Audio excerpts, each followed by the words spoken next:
This episode is brought to you by Shopify. Do you have a point of sale system you can trust, or is it a real POS? You need Shopify for retail. From accepting payments to managing inventory, Shopify POS has everything you need to sell in person. Go to shopify.com/system, all lowercase, to take your retail business to the next level today. That's shopify.com/system. Before we get started, a heads up. This episode contains sexual content, strong language, and a gay slur. It may not be appropriate for some listeners. Why don't you start by telling me your name and what you do now? My name is Ron Briggs, and I'm looking for work. Political consulting is what I do, actually, which is always looking for work. And on your dad's campaign, what did you do? Yeah, I was the gopher. Ron's dad was John Briggs, the California state senator who was pushing a plan to ban gay teachers. It is not a question of civil rights or human rights, but it is one of parents' rights and simply one of morality. In 1977, Briggs was hoping to harness the anti-gay backlash that Anita Bryant had instigated in Florida. And it seemed to be working. Even though Briggs's gay teacher ban was still just an unofficial proposal and hadn't been placed on the ballot, he quickly became a leader of the national movement to restrict gay life. Well, my friend, if you are not aware that children are the target for conversion into the homosexual way of life, I don't think there's any way of reaching you. In California, John Briggs was drumming up support for his campaign, and it was up to Ron Briggs to help him. He drove his dad around the state and opened mail at his district office. Ron was just 20 years old and already married with a kid, so he really needed the gig. I went to all the fundraisers, went to the events. I was never excluded from any meetings. Ron knew his dad was becoming an enemy of the gay rights movement, but he didn't understand the full extent of it until one day in the fall of 1977. That's when Briggs's district office in Orange County got an unusual visitor, the head of the Los Angeles FBI. We were told that there was a violent offshoot of the Weather Underground that was plotting to kill Dad. The Weather Underground, originally known as the Weathermen, was a radical left-wing group that emerged from the anti-Vietnam War movement. Its goal was to overthrow the U.S. government by any means necessary. A federal grand jury charged the 13 top leaders of the Weathermen with plotting to bomb public buildings in Chicago, Detroit, New York, and Berkeley, California. Only one of the 13 is now in custody. Now the FBI was saying that it had uncovered a new plot from a feminist offshoot of the Weather Underground called the Revolutionary Committee. At first, they'd talked about kidnapping Anita Bryant, but they ended up landing on the guy carrying Bryant's anti-gay torch to California. They were going to blow up John Briggs. They chose Dad. They wanted a nationally recognized name. Luckily, the FBI had a bit of good news. 2 undercover agents had managed to infiltrate the Revolutionary Committee.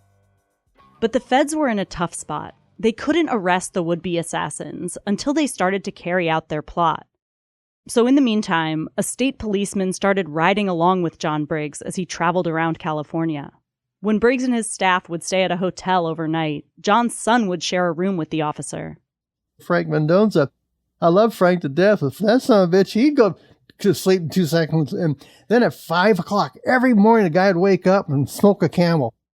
Even with Officer Frank close by, Ron Briggs felt like he needed to protect himself. He got a gun permit and took a class on how to recognize an assassination attempt in progress. The instructor taught him to put strips of Scotch tape on the hood of his car and all the doors every time he left the vehicle. That way, if there's any intrusion, you'd see the Scotch tape flick. One day, Ron was driving down the highway with his dad and Officer Frank. And I see both tapes on the hood flapping, just flapping vigorously. So I said, Frank, look, tape. And he goes, oh, crap. And so he says, pull over. If the tape was unstuck, that meant a bomb might have been planted near the engine. A bomb that could explode when someone raised the hood. Ron pulled into the next gas station. Frank says, all right, I'm going to take your dad. We're going to go hide behind the station over there. When I do that, you tell the tenant to check the oil and you run like hell. Frank's duty is to protect Dad, right? The second duty is maybe to protect me. Sure as heck isn't there to protect the other guy. Ron says he felt a little guilty, but he did exactly what Frank said. Casually asked for an oil check, then got the heck out of there. I'm cowering behind this cinder block wall, and this guy pulling the oil up. He says, "Hey, your oil's okay." As long as John Briggs was a target, he was like a king who needed people to test his soup for poison. It went on like that for months, until 5 people were finally arrested for conspiring to bomb him. During that time, we used to always make my dad's Senate aides who traveled with us at times. He made them bring the cars around. They stopped coming with us. I mean, you're laughing, it sounds scary though. I'm sorry. It was scary as all hell, but 45 years down the road is funny. Yeah. Did it make your dad feel more important that somebody wanted to assassinate him? Oh, I think he loved it. This is Slow Burn, Gaze Against Briggs. I'm your host, Christina Cauterucci. For most of his career, John Briggs was a small-time state legislator with big dreams. But in the fall of 1977, he'd become famous enough to inspire a left-wing bomb plot and be celebrated as a right-wing hero. In our first episode, you heard about all the threats to California's flourishing gay community in the 1970s. Now I'm going to tell you about where those threats were coming from. Briggs's crusade against gay teachers tapped into a deep well of conservative anxiety and a powerful network of support. The state senator from Orange County would work to harness both on his road to political glory. I think one child that's led into the spiritual death of homosexuality is one child too many. This is episode 2, Defend Our Children.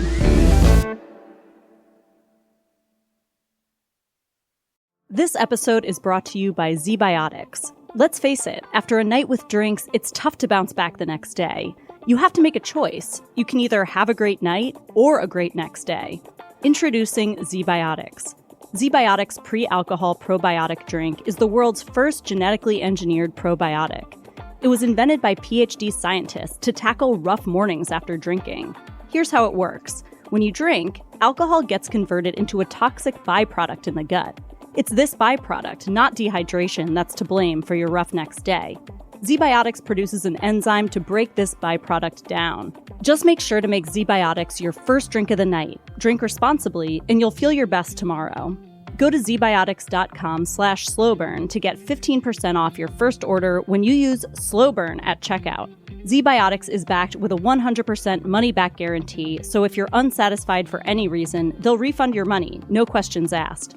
Remember to head to zbiotics.com/slowburn and use the code SLOWBURN at checkout for 15% off. Ron Briggs used to bug his father to write down his personal history, anything that might help explain where he'd come from and how he saw the world. Finally, after years of badgering, John handed his son a document. He gave me an 8-page thing. I'm like, 8 pages? Double space? Come on, Dad.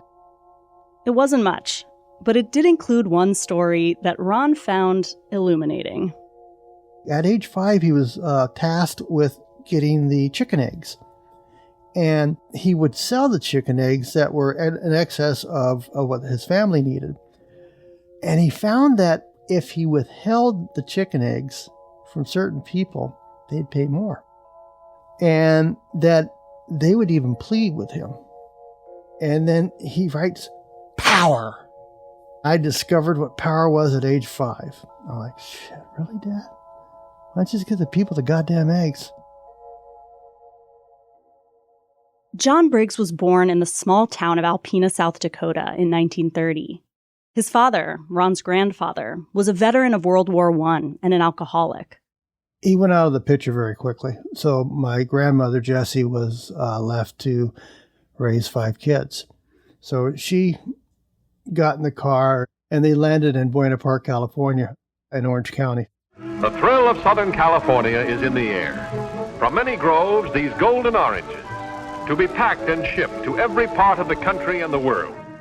Briggs's mom, a cocktail waitress, had a hard time supporting her children. John had to spend a few years in foster care because money was so tight. In 5th grade, he tried to run for class vice president, but his teacher wouldn't let him because his mom was divorced. And when he made it to high school, he wasn't exactly a superstar. His American history teacher says Briggs was just an average student, but memorable. You know, there are some kids who peak at 16 or 17. Then there are some who take until they're 30 to grow up. And I think Briggs was one of those slow grower upper types. Briggs joined the Air Force after high school and got his nose flattened in a boxing match. When he got out of the military, he went to Long Beach State and started an insurance brokerage. He and his wife Carmen had 3 kids and raised them in Fullerton, close to where he'd grown up. By this point, in the 1950s, suburban Orange County was the vanguard of the American right wing. Its residents had elected Richard Nixon to Congress. And the John Birch Society, a fear-mongering, civil rights-opposing group that would shape a generation of extremist social conservatives, was thriving in their backyard. It's not surprising that the John Birch Society is strongest in Southern California, where all sorts of exotic political movements have flourished.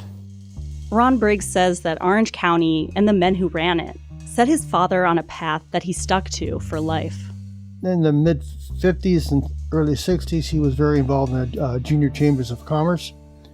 That's where he met a man named Walter Knott, a very conservative, almost neo-Nazi. He was a John Bircher, but he was a super John Bircher. Walter Knott is best known as the namesake of the Knott's Berry Farm amusement park. He also sponsored a school of anti-communism that enrolled more than 7,000 students. To be this productive nation that we were, we had to have a belief in God. Second, we had to have limited government. Third, we had to have freedom, individual freedom. You know, Dad didn't go to Nazi, rallies. He didn't even join John Birch, for that matter. Thank God. But Mr. Knott really shaped Dad's political thinking. By 1962, John Briggs was ready to make his own name in politics. Dad ran for the assembly. I was 5 years old. That was my first education into politics. I had to, I'm not kidding you, this is true, I had to stuff 500 envelopes before I could go out and play every day. Briggs lost that first campaign for the California State Assembly, then lost again 2 years later. You can measure a man's success not by the number of times that he gets knocked down, but by the number of times he gets up. He was a persistent person, and he wouldn't mind failing. He'd just keep trying. That's Ronald Fox. He worked on Briggs's staff after he finally won a seat in the Assembly in 1966. Briggs was part of a conservative sweep that also saw former actor Ronald Reagan get elected governor. Education is the bulwark of freedom, but you remove it too far from the community and the parents' control, and education becomes the tool of tyranny. Ronald Fox says that once Briggs was in office, he had a hard time making friends. He was always kind of the odd man out. In the early 70s, he ran for caucus chair in the Assembly and thought he had enough support to win. But when the votes got counted, a more moderate Republican beat him, and Briggs called his colleagues liars for turning against him. He was earning a reputation for being kind of volatile, but Ronald Fox says his boss's passion sometimes got results, like the time he stormed into a committee chairman's office to fight for a piece of legislation. And he literally jumped onto his desk with a room full of people and basically just saying, we're going to have this bill and we're going to have it now. And I mean, that takes a lot of guts. No matter how many times Briggs got shut down or took flack for his antics, he never stopped trying to boost his profile. Dad saw the mobility of politics as a way to have power, which I believe in his mind equaled money and prestige. After a decade in the Assembly, Briggs's political star started to rise. In 1976, he was elected to California's upper house, the state Senate, and his ambitions didn't end there. Dad had aspirations to be governor. So the polling that we did back then showed with the right issues, Dad could be elected. Those poll numbers suggested that a crusade against gay rights could be the way to go. Briggs felt certain that what he called a sexual counter-revolution was brewing, that millions of straight Americans were feeling uneasy about this so-called movement of homosexuals, and he was ready to stoke their fear. If it's given the cloak of and mantle of respectability as being an alternative lifestyle and taught in our public educational system, yes, I absolutely believe it is a threat to the family and a threat to this country. Briggs launched an organization called Defend Our Children, shamelessly cribbing from Anita Bryant's Save Our Children. In Florida, Bryant had fought to repeal a non-discrimination ordinance, to take away equal protections that gay activists had won. But Briggs wanted to go further than just legalizing discrimination. He was hoping to wield the power of the state to persecute gay people and to target one group that was particularly easy to smear. Good evening. California, the land of tinsel and gold, has also become the land of revolt and propositions. The target this time is homosexual teachers. In California, it's pretty easy to get a proposition on the ballot. That's why you're always hearing about prop this and prop that around California elections. Now it's something called Proposition 6, the Briggs Initiative. It would call for firing any teachers in California who practice or advocate homosexuality. I can't decree it, I can't mandate it, I can't rule it. I am giving you your duly enfranchised democratic right to vote on the issue. This was John Briggs's plan to turn his idea into California law. All he needed to do was collect a few 100,000 signatures in a state with 10 million voters, and Proposition 6, or the Briggs Initiative, would be up for a public vote. The first ever statewide referendum on gay rights. Then, we started to get very, very nervous. That's lesbian activist Gwen Craig. I asked her to read the official language of Briggs's proposition. Oh, God. The state finds a compelling interest in refusing to employ and in terminating the employment of a school teacher, teacher's aide, school administrator, or counselor who engages in public homosexual activity and or public homosexual conduct directed at or likely to come to the attention of school children or other school employees. Public homosexual activity or conduct included everything from having gay sex in an indiscreet location to what the proposition called advocating or promoting homosexuality. Just being out to your students and talking about having a nice gay life could qualify as advocacy or promotion. So could being a straight ally. This section meant that anyone who was a supporter who said, well, I think that gay people should be allowed to teach in the schools, even that could get you fired. Under Briggs's plan, a school board could hold a hearing about any out gay person who worked in a public school. If they were found to be unfit for service, they'd be fired. That really just struck a nerve with me, that people would start to think, I can't trust you around children. The way John Briggs saw it, this proposed gay teacher ban was an express ticket to the California governor's mansion. Briggs's ultimate goal was to beat Jerry Brown, the Democrat who'd succeeded Ronald Reagan. But before that, he'd have to win the Republican primary in June 1978. Briggs thought that if he could get his gay teacher ban on the ballot at the same time as the primary, he'd be a shoo-in for the Republican nomination. Every conservative in the state would turn out to vote against gay teachers and to check the box for the guy trying to ban them from public schools. The teaching profession is riddled by the homosexual element, meaning that there are more homosexuals per population in the teaching profession than there is in the normal population, because that's where they can get to and recruit our children. Now, what do you mean by recruit? By recruit, I mean try to entice them into the lifestyle of homosexuality. One of the big talking points of the campaign was implying or flat out saying that, gay teachers were likely to molest your kids. Do you think he actually believed that? Well, I know Dad believed it. I believe he personally thought there was a group of people that needed to be corralled. And what we will be doing is educating the public as to the dangers of homosexual teachers, homosexual counselors, and homosexual immorality in general. What about a gay bus driver, though? I wouldn't want a homosexual bus driver driving my kids to classroom, and I don't think the people of California do either. Briggs was now a household name in California, a former nobody who'd become the face of an intensifying war on homosexuality. And in his fight against gay teachers, he had decades of American history to draw on. We'll be right back.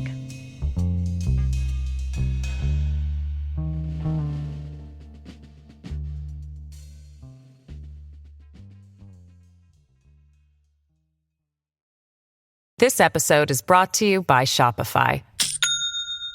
Do you have a point of sale system you can trust, or is it a real POS?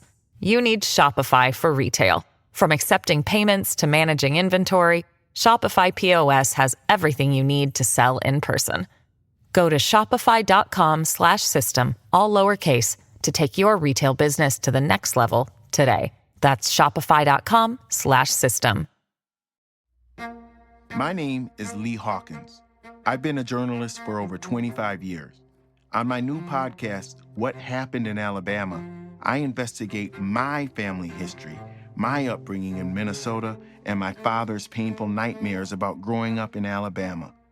What Happened in Alabama is a new series confronting the cycles of trauma for myself, my family, and for many Black Americans. Listen now. John Briggs didn't invent the idea that gay teachers present a unique threat to children. Neither did Anita Bryant. That claim had been around for ages. And it really took hold in the 1950s, when U.S. Senator Joseph McCarthy was leading the charge against communists and queers. The pervert is easy prey to the blackmailer. They're dangerous to this country. In 1950, the U.S. Senate took up an investigation into homosexuality in the federal government. Karen Graves is a historian of education. They released a report in December of that year, and the report stated then, I'm quoting here, that even one pervert can have a corrosive influence on young and impressionable people. A few years later, in 1953, President Dwight Eisenhower banned gays from the federal government and government contractors, setting off a witch hunt that became known as the Lavender Scare. By the mid-1950s, state and local governments had issued their own bans, making more than 20% of American jobs unavailable to openly gay people. And the repression escalated from there. States started passing laws regarding forced hospitalization for people found in violation of what they might call crimes against nature, and imprisonment was a very real threat. Gay people didn't have any major political groups to help them fight these attacks. One of the earliest gay organizations, the Mattachine Society, was small and kind of conservative, more concerned with assimilation than radical social change. In the mid-50s, it was actually undergoing its own communist purge. Gay and lesbian Americans were isolated and scared, and gay teachers were especially vulnerable. If there is even one teacher in this category in our schools, we want that teacher removed from the classroom. And we have been doing just that for many years. Teachers deal with children. And so people might think, well, more is at stake. We've got to guard our children. We have a right to scrutinize the behavior of the people engaged in this work. In the 1950s, California police chiefs would notify school superintendents whenever a teacher was arrested for immoral or deviant behavior, even if the arrest was later thrown out. Guilty or not, the teacher would often be fired. Teachers in Florida were even worse off. The Tallahassee Police Department is using Florida State University students as informers against homosexuals. The students get $10 a head every time one is approached by a suspected sex offender. The Florida State Legislature had a group called the Johns Committee, named for its chairman, Charlie Johns. It rounded up any educators suspected of being gay. They often would appear at a teacher or professor's classroom while they're in the middle of their day and pull them away. Then they'd be taken into private interrogations with no lawyers to represent them. The interrogator would just ask pretty much the same set of questions How long have you had homosexual tendencies? What kinds of sex acts do you practice? Name your partners. By the early 60s, the Johns Committee had revoked 71 teaching certificates, with 163 more suspects still pending. The committee published a report summarizing its findings. It became known as the Purple Pamphlet. The front cover was in purple print. The Purple Pamphlet was supposed to be a resource for law enforcement, school administrators, and anyone else tasked with rooting out gay employees. But some sections, like a 10-page glossary, almost read like an instruction manual. Ever wonder what it means to 69? The Purple Pamphlet could tell you. It included a few photographs. On the front part of the booklet is a full-length photo of two men undressed down to their waist, embracing and kissing. On the last page of the pamphlet, there was a picture of a man with his eyes blacked out for anonymity, availing himself of a restroom glory hole. People across the country found out about it, and they got letters from all over for people wanting to get their hands on a copy of the Purple Pamphlet. For, prurient reasons, we assume. One might assume. The Purple Pamphlet backfired. Using taxpayer dollars to create a piece of gay erotica caused such a scandal that it helped force the Johns Committee to disband. But the demonization of gay teachers had already done its job. There may be some in this auditorium. There may be some here today that will be homosexual in the future. There may be some girls that'll turn lesbian. We don't know. But it's serious. Don't kid yourselves about it. They can be anywhere. We ought to know we've arrested all of them. Periodically throughout history, people will seize upon schools, use students as pawns, teachers as pawns, school issues as a wedge issue. So if any one of you have let yourself become involved with an adult homosexual or with another boy, you better stop quick, because 1 out of 3 of you will turn queer. People will stir up fear and hysteria, and that's what happened with the Johns Committee. That's what happened with the Briggs Initiative. In 1975, the U.S. Civil Service Commission ended the ban on gay people in the federal workforce. As you heard in our first episode, that was the same year California legalized gay sex. It was a time of rapid growth for the gay rights movement. Advocacy groups were popping up everywhere and gaining momentum. Another American minority is loudly demanding equal treatment. This minority is the homosexuals, less and less willing to keep quiet and hide, more and more willing to make its demands in public. As gay leaders pushed for more, a furious anti-gay backlash started to emerge. And once again, gay teachers were singled out. How can we possibly have a law giving special rights to sex deviants without infringing on the rights of our children? In October 1977, the U.S. Supreme Court refused to hear an appeal from a gay teacher who'd been fired in Washington state, allowing his dismissal to stand. That same year, the press churned out story after story about predatory gay people. 60 Minutes, Time Magazine, Newsweek, and major newspapers all ran features on child pornography, and the coverage often emphasized gay men who abused boys. The cases that those media outlets highlighted were real and horrifying. But the vast majority of child sexual abuse, then and now, is perpetrated against girls by heterosexual men, often family members. But even though there was no epidemic of gay pedophiles, or any evidence that gay people abuse kids at a higher rate than straight people, any one instance of a gay child molester would be used against the whole community. So by the time John Briggs came along with his gay teacher ban in 1977, people across the U.S. were already wondering, should we trust gays around our kids? Many people feel homosexuals are potential assaulters, especially of children and young boys. It seemed that there was this sort of witch hunt going on where you were constantly hearing this homophobic rhetoric. Gay teachers, lesbian teachers were endangering young people. That's Stephen Tropiano. As a high schooler in the 1970s, he knew he was gay, but no one else did. And he was starting to consider what he might do with his life. The first time I thought of what my career might be was going to be being a teacher. But I was kind of discouraged and even a little bit afraid. All those fear-mongering media reports had Stephen convinced that a career in education was an impossible goal. But there was another side to the public conversation about gay teachers. In the fall of 1977, 3 different primetime TV shows took on the topic. It was like no network wanted to be left out of the hot conversation of the moment. Stephen watched every episode. I read the TV guide very religiously, and I actually looked up, and I consciously remember doing this to see if there were any gay episodes that were going to be on.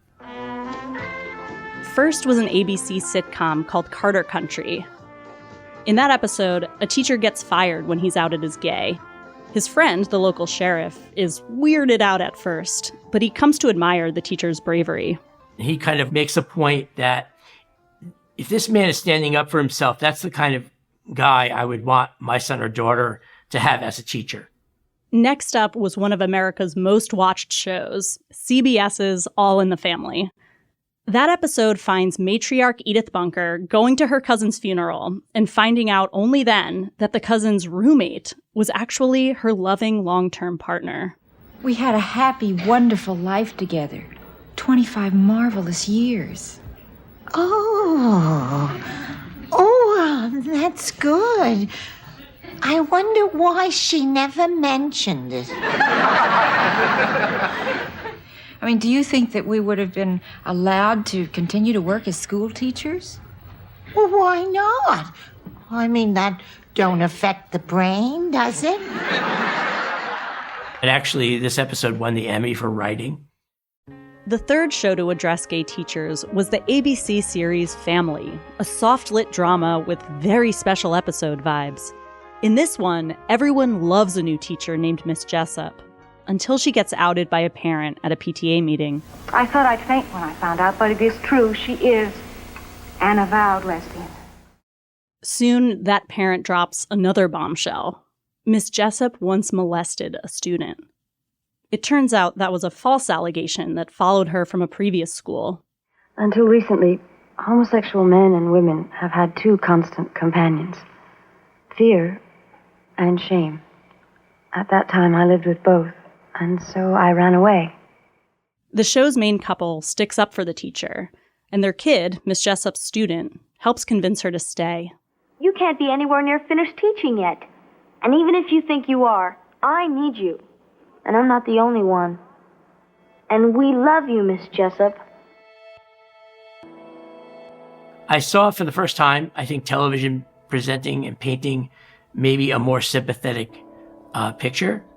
Also realizing that there are people who are not gay and lesbian who might be your advocates that supported you. Stephen Tropiano did become a teacher. Now he's a professor of screen studies at Ithaca College and wrote a book about queer storylines on TV, including some of those episodes that moved him as a teenager in 1977. They all share a common trajectory. The main characters start out suspicious, even homophobic, but eventually they rally to the gay teacher's side. I mean, Miss Jessup, we feel for her because we know how much she loves teaching. And wouldn't it be a shame if she wasn't able to teach?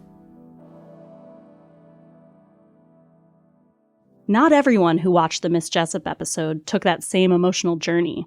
Here's John Briggs in a radio interview. That was a show that aired not too long ago, which portrayed a lesbian school teacher as a fine, sensitive person. I think you're talking about the series called Family. That's correct. The ABC network is propagandizing the American people that homosexuality, in particular homosexual teachers, are all right. Briggs wasn't the only one offended by the messages he was hearing from the left-leaning entertainment industry. The seeming infiltration of homosexuality into American life was a major topic of concern among conservatives and religious communities. Television, movies, it was starting then. The gay rights agenda was becoming more and more public, more and more out, more and more accepted. LaGarde Smith has written dozens of books on Christianity and politics, including one called Sodom's Second Coming: What You Need to Know About the Deadly Homosexual Assault. In the 1970s, he was a law professor and one of John Briggs's most vocal public allies. My concern was the vulnerability of young people to an agenda that says same-sex relationships are on an equal moral par with heterosexual relationships. Lagarde says he didn't think all gay people should be banned from teaching. And many of the parents probably wouldn't even care if a teacher was quietly a practicing homosexual but didn't flaunt it at all whatsoever. But when you start hearing people talk about it and do so in connection with public education, now you're starting to mold morality. You're taking away the right of a parent over moral issues. What were you worried about gay teachers doing in the classroom that would affect young kids? I think the phrase came out later, gay is okay. Any message that is given to children that gay is okay, then that's a concern to me, was then, is now. So kids should know that it's not okay to be gay. Yes, that there's not a moral equivalency. In California, a lot of teachers believed that gay was okay. One of them was Tom Amiano. Put your hands over your eye. Let's count. 1, 2, 3, 4. I was feeling very nurtured by the teaching experience and was getting really comfortable with San Francisco, the tolerance/acceptance of gay people. Tom is the teacher you heard about in our first episode. In 1975, he came out on the front page of the San Francisco Examiner, demanding anti-discrimination protections from the city school board. He and his fellow activists won that fight. When John Briggs came along a couple years later with a proposition that would erase that victory, Tom spoke out against it. Here he is in a PBS News report, talking to a camera crew that visited his classroom. I've been a teacher for over 10 years, and I've always had a good rapport with parents, and I've always seemed to have success with my students, and I really feel impugned by Proposition 6. It seems to me that it's a real cheap shot to come and attack my work when people don't know who I am or the kind of work I do. John Briggs needed to collect around 300,000 signatures to get his gay teacher ban on the ballot. At first, other than Tom, there weren't a lot of gay educators who felt emboldened enough to publicly oppose it. But soon, another teacher would step forward and face an excruciating barrage of personal attacks. The way to win an election in California is to have a lot of media coverage. It centered pretty much around me. We'll be back in a minute.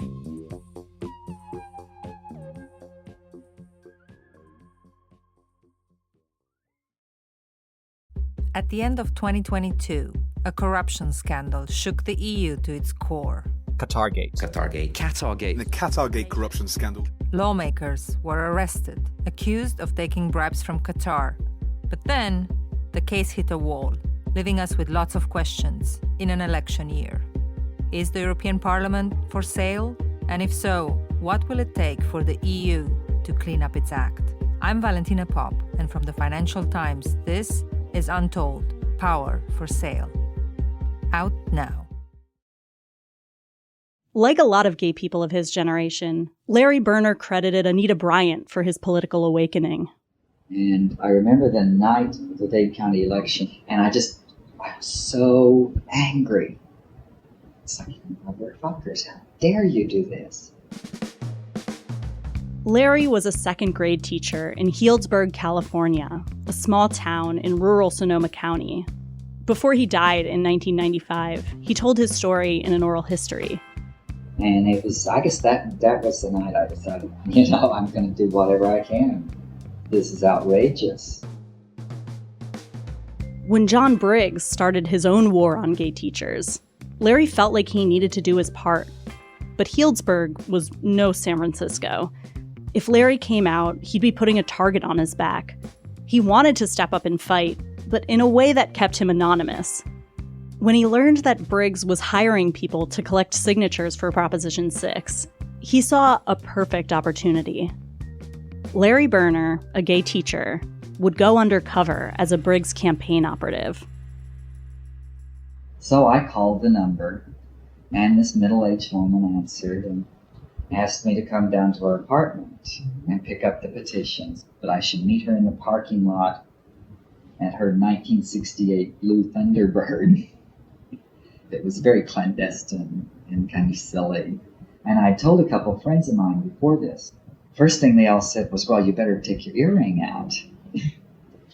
Because she'll spot you right off if you wear that earring. Larry kept his earring in anyway. The lady didn't clock him. He told her, "My wife Sandy and I would love to help out the cause." She told him to target high-income areas, churches, and people over 40. And that was it. Larry was a registered petition circulator. And that's where it all got started, because I decided to write this article about it. Larry wrote his article for a small paper he'd helped launch, the Sonoma County Lesbian and Gay Alliance News. In his story, he revealed that petition circulators were getting paid 15 cents per signature, and that petitions had been sent to the National Rifle Association and every police organization in the state. And with that piece, Larry did something he'd never done before. He dropped his anonymity and published it under his full name. He said it was an act of solidarity with other activists and a way to encourage other gay people to take the risks he believed were necessary to stop John Briggs. Well, it would not have been effective if I had been sitting in my closet saying, all you people go out and endanger your own selves. Larry wrote the article for a lesbian and gay audience. But a couple weeks later, in a mainstream county newspaper, the columnist Gay LeBaron blew his cover. Yes, her name was Gay. And got to the second paragraph, and there was my name, awarding me the Undercover Reporting Award of the month. And, my heart sort of just sank. Larry had planned to come out on his own terms at some point during the Briggs campaign, maybe to a local civic association once school was out for the year. But all of a sudden, here I was, out. At school the next day, some of Larry's coworkers asked him what's going to happen now. He said he had no idea, but it wouldn't take long for him to feel the fallout.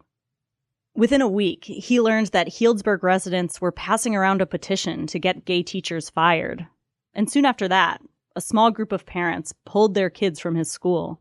Well, they just were terrified that their children had a homosexual for a teacher. Ruth Mahaney is a lesbian activist who lived in San Francisco and taught at Sonoma State University. They believed all the stuff about how gay men are dangerous to children. It ended up 12 children totally were pulled out of the school. 3 were pulled out of my class and moved to different classes. But other parents stood up for him. They liked him, and their kids liked him. They thought he was a good teacher. So I had observed in his classroom, I liked his methods of teaching, and we just felt like it would be a good place for our son to be. It was like a plot line from one of those TV episodes. A small town divided over a gay teacher, with a big showdown at a local school board meeting. This man, Tom Connolly, stood up with a petition with like 350 signatures, asking that the board endorse the Briggs Initiative and to remove any homosexual teachers who might be teaching in Healdsburg. No matter how many signatures were on the petition, the school board couldn't fire Larry for being gay. Yet. The Briggs Initiative would change that. If it passed, Larry would be on the chopping block. At that school board meeting, 4 members said they supported the gay teacher ban, that they would fire teachers like Larry if they could. Only 1 opposed it. Right away, Larry started getting calls from other teachers. They said they stood by him, but that he'd be better off if he just kept quiet. But, I said, wait a minute, it's not just my career we're talking about. We're talking about a statewide political matter. I've got to say everything I can say. Larry had never spoken to an audience bigger than his classroom. But now he drove into San Francisco to deliver a speech to 500 people. In the months that followed, Larry did interviews with the big Bay Area papers, the LA Times, and People magazine. And I think it really blew the people away in Healdsburg because they were accustomed. In the past, when a teacher got accused of being homosexual, it was a very hush-hush matter. Well, I did not fit that stereotype. In fact, I did just the opposite. I stepped out even further. Larry felt proud that he was speaking up, but his bravery was attracting the worst kind of attention. We have a second grade teacher who uses his status to flaunt his homosexuality to our school children. Our lawyer told us, under current law, there is nothing we can do about this problem. That was an ad for the Briggs campaign, recorded by a member of the Healdsburg School Board, a devout Christian named Lee. She promoted the Briggs initiative all over the press, including in this interview, where she sparred with a Bay Area talk show host. Has he molested any children? Is his only offense is coming out and saying that he's homosexual? Is that his offense? His offense is the fact that he's a walking billboard for homosexuality. Now, if you... Wait a minute, let me stop you. Okay. What do you mean by that? What's a walking billboard? By his public advocacy of his lifestyle, by publicly saying I'm homosexual. He is saying, here I am, homosexuality is fine. And a little child who would admire a teacher would say, gee, Mom, this man's a nice person, so that must mean homosexuality is okay. All that public criticism took a toll on Larry. I had a lot of inner turmoil, I guess, that I was keeping bottled in because I lost about 10 or 15 pounds. I couldn't eat. My smoking just doubled during that time. And the pressure was building because the chief architect of the Briggs Initiative was going after Larry, too. He is not in there teaching second grade curriculum. He's in there teaching a value now. He is in there as a living, shining example of a homosexual second grade school teacher, not only to second grade children. Third grade knows it, fourth grade knows it, fifth grade knows it. Larry Berner was everything that John Briggs had been warning about. A gay man who teaches 7-year-olds, flaunting his lifestyle in the news. He was also a kind and gentle teacher with a spotless personal history. John Briggs could have found a child molester somewhere and used that person and destroyed him publicly. Instead, he picked me, an articulate person who has no record of wrongdoing.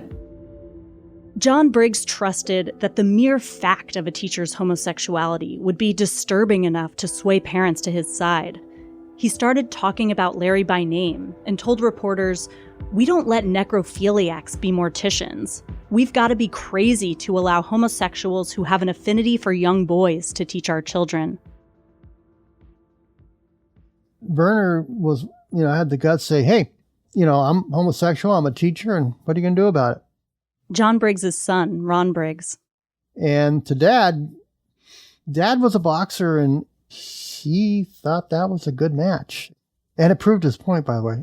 And the point is, they exist, right? Gay teachers existed, all right. And they were increasingly alarmed that this ballot initiative could force them out of their jobs. California has one of the largest and most vocal gay communities in the country, and gays now believe they are facing the strongest attack yet on their civil rights. The only thing you could tell children if they asked you, teacher, what's a faggot? The only thing you could say was it's a disgusting, perverted lifestyle. But if you said it's a man who loves another man, that you could be fired for. That was terrifying. It had only been a couple of years since California repealed its sodomy ban, opening the door for out gay teachers.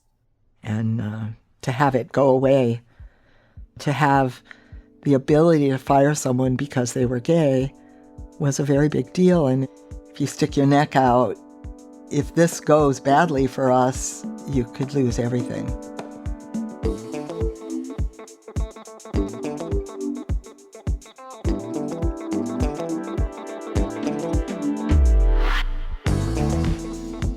Next time on Slow Burn.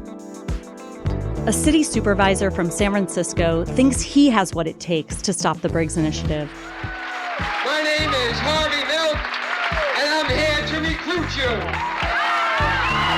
For if the John Briggses win, they will not stop.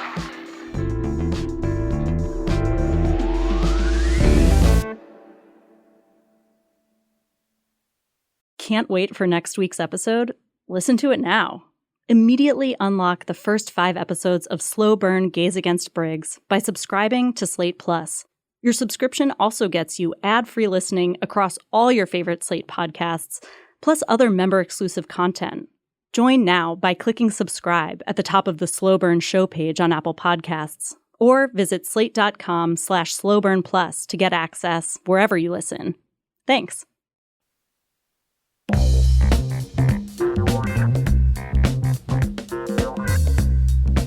This season of Slow Burn was written and produced by me, Christina Cauterucci. Slow Burn is produced by Kelly Jones, Joel Meyer, and Sophie Summergrad. Josh Levin is the editorial director of Slow Burn. Derek John is our executive producer. Susan Matthews is Slate's executive editor. Merritt Jacob is our senior technical director. We had engineering help from Patrick Fort and Madeline Ducharme. Our theme music was composed by Alexis Cuadrado. Ivylise Simones did the cover art, which features an image of Silvana Nova from a poster designed by Larry Hermsen and the Too Much Graphics Collective. We had production help from Emily Gaddick, Jude Jaffe-Block, Dave Clark McCoy at Studio Pods Media, Mike Maines, Cody Schoenberg, Anna Rubinova, and the Women's Audio Mission in San Francisco. Some of the audio you heard in our show comes courtesy of the Gay, Lesbian, Bisexual, Transgender Historical Society. Larry Berner's oral history is from the Hormel LGBTQIA Center at the San Francisco Public Library. Special thanks to Isaac Fellman at the GLBT Historical Society, Lillian Faderman, Rami Khalil, Fred Fegis, Rachel Strom, and Deb Greenspan. And Slate's Evan Chung, Madeline Ducharme, June Thomas, Brian Lauder, Katie Shepard, Seth Brown, Katie Rayford, Caitlin Schneider, Alexandra Cole, Joshua Metcalf, Heidi Strom-Moon, Hillary Fry, and Alicia Montgomery, Slate's VP of Audio. Thanks for listening.